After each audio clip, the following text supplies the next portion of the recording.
அனைவருக்கும் வணக்கம். Welcome to குட்டி ஸ்டோரிஸ் பை ஹரி. இன்றைய பதிவில் நாம் பார்க்க இருப்பது கடவுள் போட்டு முடிச்சு.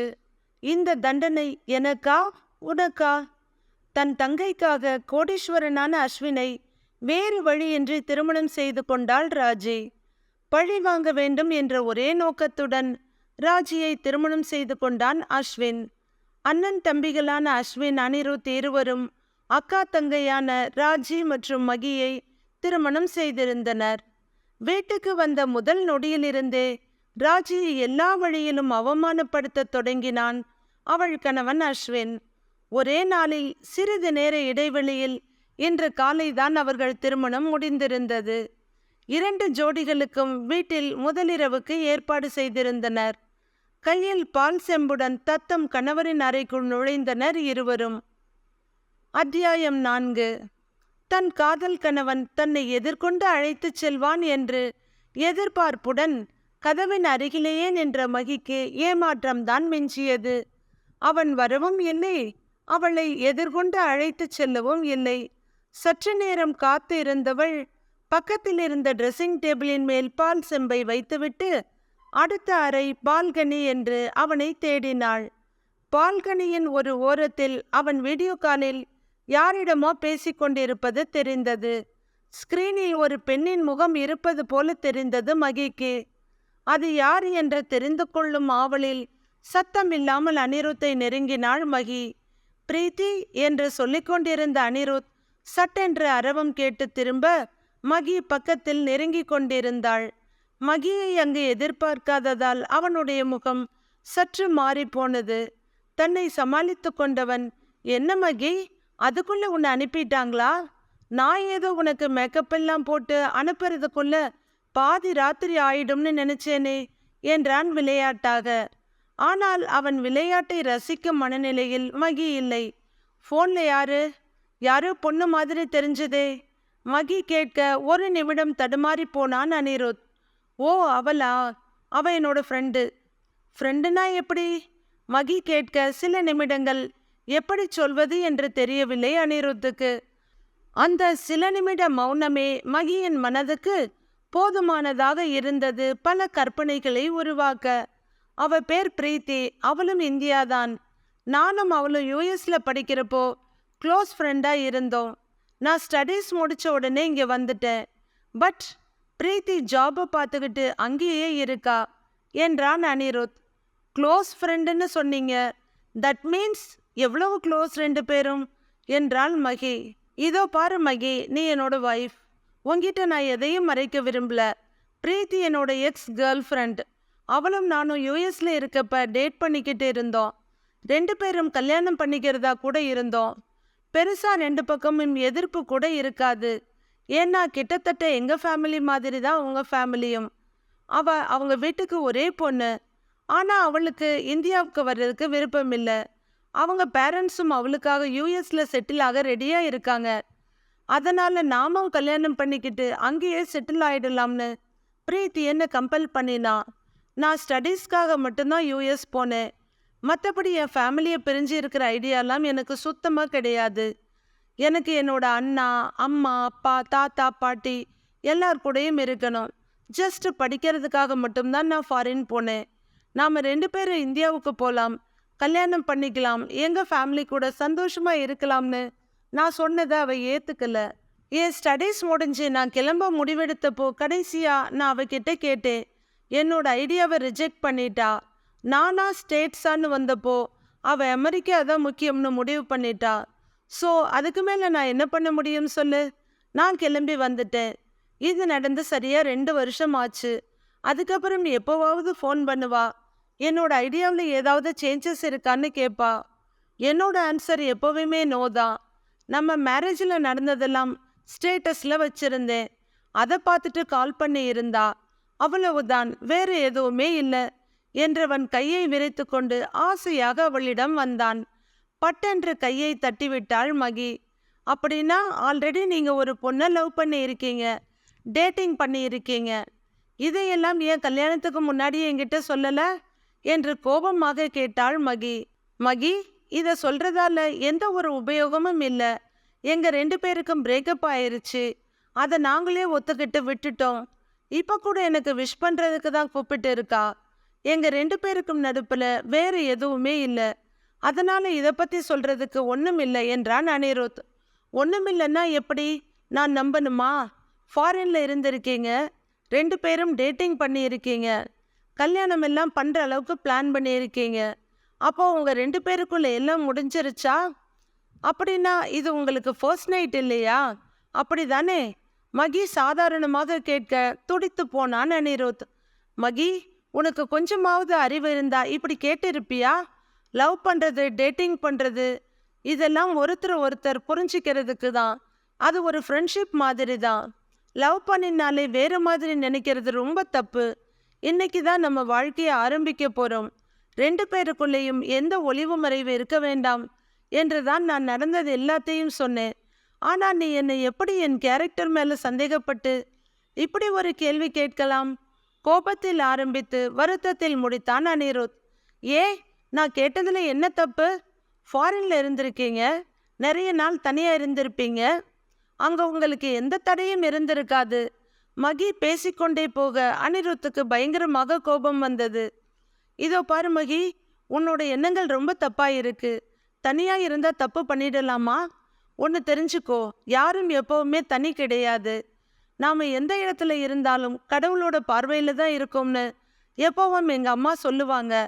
நான் ஏதோ உன்னை சின்ன குழந்தை மாதிரி நினைச்சேன். ஆனா உன் பேச்சுக்கள் அப்படி இல்லையே, ஆதங்கத்துடன் சொன்னான் அனிருத். ஓ, என்ன சின்ன குழந்தை, ஒன்னும் தெரியாதவன்னு சொல்லி ஏமாத்திடலான்னு பாக்குறீங்களா? முட்டாள்தனமாக கேட்டாள் மகி. இதோ பார் மகி, உன்னை யாரும் ஏமாத்தவும் இல்லை, பொய் சொல்லவும் இல்லை. நீயா ஏதேதோ கற்பனை பண்ணிக்கிட்டு முட்டாள்தனமா பேசாத என்றான் அனிருத் பொறுமை இழந்து. ஓ, என்னை பார்த்தா உங்களுக்கு முட்டாள் மாதிரி தெரியுதா? முதலிரவு அதுவுமா நான் உங்களுக்கு முக்கியம் இல்லை. ஏன்னு கேட்டா என்ன முட்டாள்னு சொல்லுவியா என்றாள் மகி ஆத்திரத்தோடு. Mahi, you are crossing the limit. தேவையில்லாததெல்லாம் நாம பேசவே வேண்டாம். எல்லாத்தையும் விடு. வீட்டில் எல்லாரும் தூங்க ஆரம்பிச்சிருப்பாங்க. நாம இங்க நின்று ஆர்கியூ பண்ற சத்தம் கீழே கேட்டாலும் கேட்கும். வா மகி, உள்ள போகலாம். அனிருத் கையை பிடிக்க மறுபடியும் பட்டென்று தட்டிவிட்டாள் மகி. ச்சே, என்னை தொடாதீங்க. இந்த கையால தானே அந்த பிரீத்தியை தொட்டு இருப்பீங்க. நீங்க என்னதான் லவ் பண்றீங்கன்னு நினைச்சு ஏமாந்து போயிட்டேன். மகி பேச சூடாக்கி போனான் அனிருத். லவ், இனிமே நாம பழக போறதுல இருந்துதான் அது நமக்குள்ள வரணும். அனிருத் சொல்ல, அப்ப என் மேல லவ் இல்லாம தான் என்னை கல்யாணம் பண்ணிக்கிட்டீங்களா என்று கத்தினாள் மகி. மகி, லவ்னு சொல்ல முடியாது. ஆனா நான் உன்னை ரொம்ப ரசிச்சேன். ரொம்ப சுவாரஸ்யமா பார்த்தேன். உன்னை பெண் பார்க்க வந்த அண்ணன் அண்ணிய பிடிச்சிருக்குன்னு சொன்னதும் நீ உடனே ரூமுக்குள்ள ஓடி போய் சூசைட் பண்ணிக்க ட்ரை பண்ண. உனக்கு எதுவும் ஆயிடக்கூடாதுன்னு நான் ரொம்ப வருத்தப்பட்டேன். அண்ணன் ஒரு தடவை ஒரு விஷயத்த முடிவெடுத்துட்டார்னா யார் சொன்னாலும் அதை மாத்திக்க மாட்டார். அதனால தான் நீ மனசு உடைஞ்சிடக்கூடாது, உனக்கு எதுவும் ஆகிடக்கூடாதுன்னு நானா உன்னை கல்யாணம் பண்ணிக்க ஒத்துக்கிட்டேன். அதுக்காக உன்னை பிடிக்கலைன்றதெல்லாம் இல்லை. நீயும் கொஞ்சம் யோசிச்சு பாரு. இங்கே யாரும் ஏமாத்தவும் இல்லை, உன்கிட்ட எதுவும் பொய் சொல்லவும் இல்லை. எதுக்கு தேவையில்லாம நீயும் கஷ்டப்பட்டு என்னையும் கஷ்டப்படுத்துற? கொஞ்சம் புரிஞ்சுக்கோ. பிரீத்தியும் நானும் லவ் பண்ணது முடிஞ்சு போன விஷயம். எங்களுக்கு இடையில வேற எதுவுமே கிடையாது. இப்ப நான் உன்னோட ஹஸ்பண்ட், நீ என்னோட வைஃப். இதுக்கு மேல எதையும் நினைச்சு மனசை குழப்பிக்காத. கொஞ்ச நேரம் வந்து ரெஸ்ட் எடு. ரிலாக்ஸா யோசிச்சின்னா நீ பேசினது சரியில்லைன்னு உனக்கே தெரிய வரும். அதுக்கப்புறம் எந்த விஷயமா இருந்தாலும் நாம நிதானமா பேசிக்கலாம் என்று அனிருத் அறைக்குள் வந்தான். அவன் பின்னே கோபத்தோடு வந்த மகி, எனக்கு உண்மை தெரிஞ்சதும் என்னை அவாய்ட் பண்ண பாக்குறீங்க, ரெஸ்ட் எடு அது இதுன்னு என்னை ஏமாத்த பாக்குறீங்க. கத்திக்கொண்டே பால் செம்பை தூக்கி தரையில் அடித்தாள். அதுவரை நிதானமாக பேசிக்கொண்டிருந்த அனிருத்துக்கு கடும் கோபம் வந்துவிட்டது. அழகு இருக்கிற இடத்துல அறிவு இருக்காதுன்னு சொல்லுவாங்க. ஓ விஷயத்துல அது ரொம்ப சரியா இருக்கு. சொன்னவன் கதவை திறந்து கொண்டு வேகமாக வெளியே வந்தான். அதே நேரம் சற்று தொலைவில் இருந்த அறைக்கதவும் படார் என்று திறந்தது. தூக்கி வாரி போட அங்கே பார்த்தான் அனிருத். வெளியே வந்த அஸ்வினை கண்டு அனிருத்திற்கு சற்று படபடப்பாக இருந்தது. அண்ணன் எதற்காக இப்போது வெளியே வர வேண்டும்? ஏதாவது கேட்டால் என்ன பதில் சொல்வது என்று குழம்பினான். இதுவரை அவன் தன் அண்ணனிடம் பொய் சொன்னதே இல்லை. அண்ணன் என்ன ஏது என்று கேட்டால் உண்மையைத்தான் சொல்லியாக வேண்டும், வேறு வழி இல்லை. ஆனால் அண்ணனுக்கு இன்று முதல் இரவு. நடந்த சங்கடங்கள் எதையும் அண்ணனிடம் சொல்ல வேண்டாம் என்று யோசித்து கொண்டிருக்கும் போதே அவன் அருகில் வந்துவிட்டான் அஸ்வின். தம்பி வெளியில் இருப்பதை பார்த்தும் அஸ்வின் எதுவும் கேட்கவில்லை. அவன் மனதை சற்று முன்பு அறையில் நடந்த நிகழ்வுகள் ஆட்கொண்டிருந்தது. அடேங்கப்பா, எவ்வளவு திமிர் அவளுக்கு! அவளை தொட்ட பின்பு நான் தான் தடுமாறி போய் நிற்கிறேன். ஆனால் முதலில் நடுங்கியவள் சற்று நேரத்தில் எவ்வளவு கடினமாக மாறிவிட்டாள்! எவ்வளவு மிரட்டியும் சற்று கூட அசரவில்லையே அந்த ராட்சசி. கடைசியில் நான் தான் அறையை விட்டு வெளியே வர வேண்டியதாகிவிட்டது என்று நினைத்தான் அஸ்வின். பாவம் என்று அவள் மேல் பரிதாபப்பட்டு இருக்கக்கூடாது. அவளுடைய உதடுகளை அப்படியே கடித்து என்று நினைத்த போது அவனுக்கு அவன் மீதே கோபம் வந்தது. சச்ச, இது ரொம்ப தவறு. பழிவாங்க வேண்டும் என்பதற்காக அவளை கடிக்க வேண்டும் என்று நினைக்கிறேனே. விரல்களால் தொட்டபோதே அவ்வளவு மென்மையாக இருந்தது அவளுடைய உதடுகள். அதையாவது கடிப்பதாவது, அவளை காயப்படுத்துவதாவது. ஆனால் அவன் எண்ணம் போன போக்கு அவனுக்கே விசித்திரமாக இருந்தது. சற்று முன்பு கண்கள்தான் அவள் உதடுகளை விட்டு நகர மறுத்தது. இப்போது மனதும் அதையே தான் செய்கிறது. எனக்கு என்ன ஆனது யோசித்தான் அஸ்வின். அவன் யோசிப்பதற்கு காரணம் இருந்தது. அறைக்குள் வந்த ராஜியின் கையில் இருந்த பால் செம்பை வாங்கி வைத்தவன் அவளை ஏதாவது செய்ய வேண்டும், கஷ்டப்படுத்த வேண்டும் என்றுதான் நினைத்தான். அதற்காகத்தான் அவள் அருகிலும் வந்தான். ஆனால் அவளை அணைத்ததும் அவள் உடல் அலைக்காற்றில் சிக்கிய துரும்பாய் நடுங்கிக் கொண்டிருக்க அவன் மற்றது எல்லாவற்றையும் மறந்துவிட்டான். நீ அழகாக இருப்பதால் தான் உனக்கு திமிர் அதிகமாக இருக்கிறது என்றானே, அது கூட ஏதோ சொல்ல வேண்டும் என்பதற்காக சொன்னதுதான். உண்மையில் அவளுடைய அழகு அவனை தென்றலாய் வருடியது. அவளை தன் மார்போடு அணைத்து அவளுடைய நடுக்கத்தை போக்க வேண்டும் என்பதுதான் உண்மையில் அவன் மனதின் விருப்பமாக இருந்தது. ஆனால் அதற்கு அவனுடைய பழிவாங்கும் வெறி இடம் கொடுக்கவில்லை. பிடிக்கவில்லை என்று சொன்ன அவள் உதடுகளை அப்படியே விரல்களால் நசுக்கிவிட வேண்டும் என்று முயற்சி செய்தான். அதற்கான முயற்சியாகத்தான் ஒற்றை விரலை அவள் உதடுகளில் வைக்க அதன் துடிப்பும் மென்மையும் அவனை என்னென்னவோ செய்தது. அவளை துளி கூட அசைய முடியாதபடி அணைத்திருந்தவனால் அவனை கட்டுப்படுத்தி கொள்ள முடியவில்லை. அவள் முகத்தருகே அவன் முகத்தை கொண்டு செல்ல அசைய முடியாமல் நின்று கோபத்தில் வெளிப்பட்ட ராஜியின் மூச்சுக்காற்று சூடாக அவன் முகத்தில் பட்டது. அந்த சூட்டில் அவனுடைய மொத்த உடம்பும் சூடாகி போனது. ராஜியின் மெல்லிய மென்மையான இதழ்களை தன் இதழ்களால் சிறைப்படுத்தி விட்டான் அஸ்வின். அவனிடமிருந்து தன்னை விடுவித்து கொள்ள சற்று நேரம் போராடிய ராஜி அவள் கணவன் என்ற உரிமையை எடுத்துக்கொள்கிறான் என்பதை உணர்ந்தாள். அதன் பிறகு அவளது முயற்சிகளை கைவிட்டு கண்களை மூடிக்கொண்டாள். இரு பெரிய சிப்பிகள் பட்டென்று மூடிக்கொண்டது போல இருந்தது. கோபத்திலோ அல்லது வெட்கத்தினால் என்று அறிந்து கொள்ள முடியாதபடி அவள் முகம் சிவந்திருந்தது. தன் நிலை மறந்து நின்றிருந்த அவனுடைய உதட்டில் பட்டிருந்த இரத்தத்தின் சுவை நாக்கில் படர அவன் பதைபதைத்து போனான். ஐயோ, என்ன காரியம் செய்துவிட்டேன்! ரோஜா இதழ்களை போன்ற அவள் உதடுகளை கடித்து விட்டேனே என்று அவளிடமிருந்து துள்ளி ஒதுங்கினான். கன்னிமகள் என்ற சிற்பிகள் படார் என்று திறந்தது. அவள் பார்வையை சந்திக்க முடியாமல் கோழியைப் போல அறையை விட்டு வெளியே வந்து விட்டான் அஸ்வின். ஏதோ அவளுக்கு தண்டனை கொடுக்கப் போவதாய் எண்ணி இப்போது அவன்தான் தன் செயலை எண்ணி வருந்தி கொண்டிருக்கிறான். உலர்ந்து போயிருந்த தன் உதடுகளை நாக்கால் ஈரப்படுத்தி கொண்டிருந்த அண்ணனின் தோளை தொட்டான் அனிருத். ராஜி, மன்னிச்சிடு, இனிமே இப்படி செய்ய மாட்டேன். தன்னை அறியாமல் அஸ்வின் சொல்ல, அப்பாடா, அண்ணனுக்கும் ஏதோ பெரிதாக நடந்திருக்கும் போல. அவர் இருக்கும் மனநிலையில் என்னை பற்றி கேட்க மாட்டார். அவரிடம் பொய் சொல்ல வேண்டிய அவசியம் இருக்காது என்பது அனிருத்துக்கு மிகப்பெரிய ஆறுதலாக இருந்தது. நிம்மதியாக அஸ்வினிடம் பேச ஆரம்பித்தான். அண்ணா, என்ன அன்னைக்கிட்ட முழு சரண்டரா? சாரி எல்லாம் கேட்குறீங்க? இத்தனை வருஷமா உங்க கூடவே இருக்கிற நானே உங்க ஒய்ஃபா தெரிய ஆரம்பிச்சிட்டேனா? அப்படி நான் ரொம்ப முத்தி போச்சு, அதுதானே அர்த்தம் என்று தன் வலியை மறைத்து கொண்டு உல்லாசமாக சிரித்தான் அனிருத். அஸ்வின் இன்னும் சுயநினைவுக்கு வராததை கண்ட அனிருத் குழம்பி போனான். என்ன அண்ணன் இப்படி இருக்கிறார்?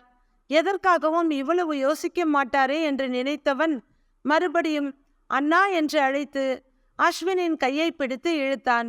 அப்போதுதான் தன்னிலைக்கு வந்த அஸ்வின், டேய் ஹனி, என்னடா, என்ன கேட்ட என்றான் தூக்கத்திலிருந்து விழித்தவனைப் போல. அஸ்வின் எப்போதும் அனிருத்தை ஹனி என்றுதான் அழைப்பான். தம்பியின் மேல் மிகுந்த பாசம் அவனுக்கு. தம்பியுடன் பேசும்போது மட்டும் நேர கணக்கெல்லாம் பார்க்க மாட்டான். சிக்கனம் பார்க்காமல் தாராளமாக பேசுவான். ஆனால் இப்போது தம்பியிடம் பேசவே அவனுக்கு வார்த்தைகள் கிடைக்கவில்லை. மனம் முழுவதும் நிறைந்திருந்த ராஜியின் முகத்தை சற்று ஒதுக்கி வைத்துவிட்டு தம்பியின் முகத்தை பார்த்தான் அஸ்வின். அப்போதுதான் முழுவதுமாக தன்னிலைக்கு வந்தவன் தம்பியை பார்த்து, நீ எதுக்காக இங்கு வந்த என்றான். போச்சு, அண்ணன் எதை கேட்கக்கூடாது என்று நினைத்தானோ அதை கேட்டுவிட்டார். இனி மறைக்கவோ பொய் சொல்லவோ முடியாது, சொல்லித்தான் ஆக வேண்டும். ஸ்டேட்ஸில் படிக்கும்போதே தனக்கும் பிரீத்திக்குமான காதலை பற்றி தன் அண்ணனிடம் சொல்லியிருந்தான். கேட்டுவிட்டு சிரித்த அஸ்வின், ஏண்டா, ஃபாரின் போய் ஒரு இந்தியன் கேர்ளை தான் லவ் பண்ணுறியா? ஏதோ ஒரு ஃபாரின் பொண்ணை லவ் பண்ணுறேன்னு சொன்னா கூட பரவாயில்லை, இதுக்கு எதுக்குடா நீ அங்கே போகணும்? ஓகே, உனக்கு பிடிச்சிருந்தா படிப்பு முடிஞ்சதுக்கப்புறம் பார்த்துக்கலாம். இப்போ நல்லபடியாக படிப்பை முடிச்சுட்டு வந்து சேரு என்று முடித்து விட்டான் அஸ்வின். அப்போது, அண்ணா, நீ யாரையாவது லவ் பண்ணுறியா? காதலை பற்றி உன் கருத்து என்ன என்று அஸ்வினிடம் கேட்டான் அனிருத். சில வினாடிகள் அமைதியாக இருந்த அஸ்வின், ஹனி, அதெல்லாம் வேலை இல்லாதவங்க பார்க்குற வேலை, எனக்கு நிறைய வேலை இருக்கு, வச்சிடவா என்று ஃபோனை வைத்து விட்டான். அன்றல்ல, இன்று வரை அஸ்வினுடைய வாழ்க்கையில் காதலுக்கு இடமே இல்லை. எத்தனையோ பெண்கள் அவனை நெருங்கி வர முயன்று தோற்று போனார்கள். அஸ்வினின் கவனம் முழுவதும் அவர்களது தொழிலிலும் அதை விரிவுபடுத்துவதிலும் மட்டுமே இருந்தது. வீட்டில் திருமண பேச்சை அம்மா எடுத்த போது, இதோ பாருங்க, தொழில் விஷயத்துல நீங்க தலையிடக்கூடாது, அதே மாதிரி கல்யாண விஷயத்துல நான் தலையிட மாட்டேன், அது முழுக்க முழுக்க உங்க முடிவு. அதுக்காக வாரம் ஒரு தடவை அங்க பொண்ணு பார்க்க போகலாம், இங்கே பொண்ணு பார்க்க போகலாம்னு என்னை கூப்பிடக்கூடாது. பொண்ணு யாருன்னு முடிவு பண்ணிட்டு எனக்கு சொல்லுங்க, போறோம், நிச்சயம் பண்றோம், கல்யாணத்தை ஃபிக்ஸ் பண்றோம், அவ்வளவுதான் என்று கல்யாணத்தையும் ஒரு மீட்டிங்கை போலவே ஷெட்யூல் செய்திருந்தான் அஸ்வின். எப்போதும் ஏதாவது தொணவென்று பேசிக்கொண்டிருக்கும் அனிருத் அமைதியாய் இருப்பது அஸ்வினுக்கு வியப்பாக இருந்தது. ஹனி என்று அனிருத்தின் தோலை அஸ்வின் தொட தன் வருத்தத்தில் இருந்து வெளியே வந்தான் அனிருத். பிரீத்தி பேசியது, தான் பேசியது, மகி நடந்து கொண்டது என்று ஒன்று விடாமல் அனைத்தையும் அஸ்வினிடம் சொல்லிவிட்டான் அனிருத். சொல்லி முடித்திருந்த போது அவனுடைய கண்கள் கலங்கியிருந்தது. சட்டென்று நினைத்து கொண்டவனாய், சரியண்ணா, நீங்கள் எதற்காக இந்நேரத்தில் வெளியே வந்தீர்கள்? உங்களுக்கு மணியுடன் ஏதாவது பிரச்சனையா? அன்னிக்கிட்ட உங்க கோபத்தை காட்டுனீங்களா? அனிருத் கேட்க முதன்முறையாக தலையை குனிந்து கொண்டான் அஸ்வின். ஆமாங்க நீ, நான் அவ மேலே இருந்த வெறுப்புல கொஞ்சம் ஹார்ஷாக தான் நடந்துக்கிட்டேன். பாவம் அவ மட்டும் இல்லை, கல்யாணமாகி வர அத்தனை பொண்ணுங்களும் பாவம்தான். அஸ்வின் பேச பேச அனிருத்துக்கு வியப்பாக இருந்தது. பெண்களை பற்றி இதுவரை பேசியே இருக்காத அண்ணன் இப்போது எல்லா பெண்களுக்காகவும் பரிந்து கொண்டு வருவது ஆச்சரியமாக இருந்தது. என்னன்னா, திடீர்னு எல்லா பொண்ணுங்க மேலேயும் பாசம், என்ன மேஜிக் நடந்தது? அனிருத் கேட்க, மேஜிக் எல்லாம் ஒன்றும் இல்லடா ஹனி, நாம் கல்யாணத்துக்கு அப்புறமும் எப்பவும் போல நம்ம வீட்டில் தான் இருக்கிறோம். ஆனால் இந்த பொண்ணுங்க தான் திடீர்னு ஒரே நாளில் அடுத்த இடத்துல வந்து தங்கணும் தூங்கணுங்கிற நிலைமைக்கு ஆளாகிறாங்க. இனி அந்த இடத்துல தான் அவங்க லைஃப், புது மனுஷங்களுக்கு இடையில தான் அவங்க இருக்கணும்னு வரும்போது கொஞ்சம் இல்லை, ரொம்பவே சிரமமாக தானே இருக்கும். அஸ்வின் சொல்ல அனிருத்துக்கு வியப்பு தாங்க முடியவில்லை. சரி தமையனார் அவர்களே, இதிலிருந்து தாங்கள் சொல்ல வரும் கருத்து என்ன என்பதை அடியேன் அறிந்து கொள்ளலாமா? அனிருத் கிண்டலாக கேட்க அவன் முதுகில் செல்லமாக ஒரு அடி கொடுத்தான் அஸ்வின். காலேஜ் முடிச்ச உடனே மகிக்கும் உனக்கும் கல்யாணம் முடிஞ்சிருச்சு. அவளும் ஏதேதோ கற்பனை கனவுன்னு மனசுல வச்சு இருக்கலாம். ஒருவேளை கொஞ்ச நாள் லவ் பண்ணிட்டு ஒருத்தர் புரிஞ்சதுக்கு அப்புறம் கல்யாணம் பண்ணி இருந்தா இந்த மாதிரி கருத்து வேறுபாடு வர்றதுக்கு வாய்ப்பு குறைவா இருந்திருக்கும். லவ் பண்ணி இருந்தா அவங்களுக்கும் நம்ம வீட்டை பத்தி எல்லாம் தெரிஞ்சிருக்கும். இப்படி திடீர்னு கண்ணை கட்டி காட்டுல விட்டா மாதிரி இருந்திருக்காது. ஆனா இனி அதை பத்தி எந்த பிரயோஜனமும் இல்லை. நாம தான் அவங்களுக்கு பேசி புரிய வைக்கணும் அவங்கள என்று அஸ்வின் சொல்லி கொண்டிருக்க, என்னன்னா அவங்கள லவ் பண்ணலாம்னு சொல்ல வரியா என்று அனிருத் கிண்டலாக கேட்க, ஆமா கனி, கொஞ்ச நாள் லவ் பண்ணிட்டு கல்யாணம் பண்ணி இருந்திருக்கலாம். ஆனா இப்போ முதல்ல கல்யாணத்தை பண்ணியாச்சு, இனி லவ் பண்றத பத்தி யோசிக்கலாம் என்றான் அஸ்வின். அண்ணி இந்த வீட்டுக்கு வந்து முழுவதுமாக ஒரு நாள் கூட ஆகவில்லை. ஆனால் அதற்கால் அண்ணனிடம் எத்தனை மாற்றங்கள்! நினைக்க நினைக்க ஆச்சரியமாக இருந்தது அனிருத்துக்கு. அண்ணனுடன் பேசிக்கொண்டிருந்ததில் அவனுக்கும் மனது சற்று இலகுவாக இருந்தது. மகியின் மேல் இருந்த கோபம் முழுவதுமாக காணாமல் போனது. அவள் மேல் இரக்கம்தான் தோன்றியது. அஸ்வின் மறுபடியும் யோசனைக்குள் விழுந்துவிட, அண்ணா, நீ அண்ணியை எப்படியெல்லாம் லவ் பண்ணலான்னு உள்ள போய் பிளான் பண்ணு. நான் போய் என் பொண்டாட்டிக்கிட்ட எப்படி ப்ரொபோஸ் பண்றதுன்னு பார்க்குறேன். அண்ணனின் தோளில் கை போட்டு அவனுடன் அவன் அறை வரை வந்தவன் அண்ணனை உள்ளே அனுப்பிவிட்டு தன்னுடைய அறைக்கு சென்றான். மகி என்ன சொன்னாலும் கோபப்படக்கூடாது. அவளுக்கு புரியும் விதத்தில் எடுத்து சொல்லி எப்படியாவது புரிய வைத்து விட வேண்டும். மனதில் சொல்லிக்கொண்டே தன் அறைக்குள் வந்தான் அனிருத். மகன்கள் இருவரும் தங்கள் அறையை விட்டு வெளியே வந்ததையும் வெகுநேரம் பேசிக்கொண்டிருந்ததையும் பார்த்தார். அவர்களுடைய அப்பா ராஜகோபால் அறைக்குள் தூங்காமல் விழித்திருந்த தன் மனைவி காயத்ரி தேவியிடம் வந்தார். காயு, நம்ம பசங்க 2 பேரும் ஏதோ ஒரு மனநிலையில கல்யாணம் பண்ணி இருக்காங்க. அவங்க மனசுல முழுவதுமா நடந்த கல்யாணத்தை பத்தியும் வாழ்க்கையை பத்தியும் எந்த ஒரு தெளிவான முடிவும் இருக்கிற மாதிரி தெரியல. அவன் மனைவி கிட்ட பேசுறத விட்டுட்டு அண்ணன் தம்பி 2 பேரும் தனியா வெளியே வந்து நின்று பேசிக்கிட்டே இருக்காங்க. இது எனக்கு சரியா படல காயு. இப்படியே விட்டா இதுவே பெரிய விரிசல் ஆயிடும். ஒரு சில நாளைக்குள்ள மற்ற சம்பிரதாயங்கள் எல்லாத்தையும் முடிச்சிட்டு அவங்கள ஹனிமூனுக்கு அனுப்பிடலாம். திரும்பி வரும்போது அவங்களுக்குள்ள ஒரு புரிதல் ஏற்பட்டு வாழ்க்கையை நல்லபடியா தொடங்குவாங்கன்னு எனக்கு தோணுது. உன்னுடைய கருத்து என்னம்மா? மனைவியின் முகத்தை பார்த்து கேட்டார் ராஜகோபால். நீங்க சொல்றதுதான் எனக்கும் சரின்னு படுது. அப்படியே செஞ்சிடலாம். சரி, இப்ப ரொம்ப நேரமாகுது, தூங்குங்க. ஏற்கனவே கல்யாண அலைச்சல்ல ரொம்ப டயர்டா இருக்கு சொன்ன காயத்ரி ராஜகோபாலை படுக்க வைத்து தானும் அவருடன் படுத்து கொண்டார். அறைக்கு வந்த அஸ்வின் உள்ளே பார்க்க அங்கே தரையில் உட்கார்ந்தபடியே தூங்கிக் கொண்டிருந்தாள் ராஜி. அவனுக்கு அவளை பார்க்க பாவமாக இருந்தது. மெதுவாக அவளிடம் சென்றவன் ஒரு பூச்சரத்தை போல அவளை கைகளில் தூக்கினான். ராஜியிடம் எந்த அசைவும் இல்லை. அசந்து தூங்கிக் கொண்டிருக்கிறாள் என்பதை உணர்ந்த அஸ்வின் அவளை தன்னுடைய கட்டிலின் ஒரு பக்கத்தில் படுக்க வைத்தான். அவன் மனதில் முரண்பட்ட எண்ணங்கள் ஓடியது. நேற்று முதல் நாள் வரை இந்த அறையும் இந்த கட்டிலும் என்னுடையதாக மட்டுமே இருந்தது. இப்போது எங்கிருந்தோ வந்த இவள் என் கட்டிலில் படுத்து இருக்கிறாள், என்னுடைய அறையில் இருக்கிறாள். இதே போல என்னுடைய மனதையும் பிடித்து கொள்வாளோ? இவள் மேல் இருக்கும் வெறுப்பு எனக்கு குறையவில்லை. ஆனால் இவளை பார்க்க பரிதாபமாக இருக்கிறது. பரிதாபத்தின் அடிப்படையில் காதல் வராது. அப்படி வரும் காதல் நிலைக்காது. இவளிடம் இருக்கும் வெறுப்பு மாறி எனக்கு இவள் மேல் காதல் வருமா? மேலும் எனக்கு இருப்பது ஒன்றும் சாதாரண வெறுப்பு இல்லையே. நினைக்கும் போதே என்னை கொதிக்க வைக்குமான வெறுப்பு.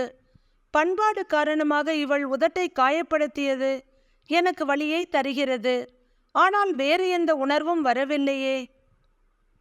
வெறும் பழிவாங்கும் உணர்வுக்காக இவளை திருமணம் செய்து கடைசி வரை இவளுடைய வாழ்க்கையையும் வீணடித்து என்னுடைய வாழ்க்கையையும் வீணடித்து கொள்ளப் போகிறேனா நான்?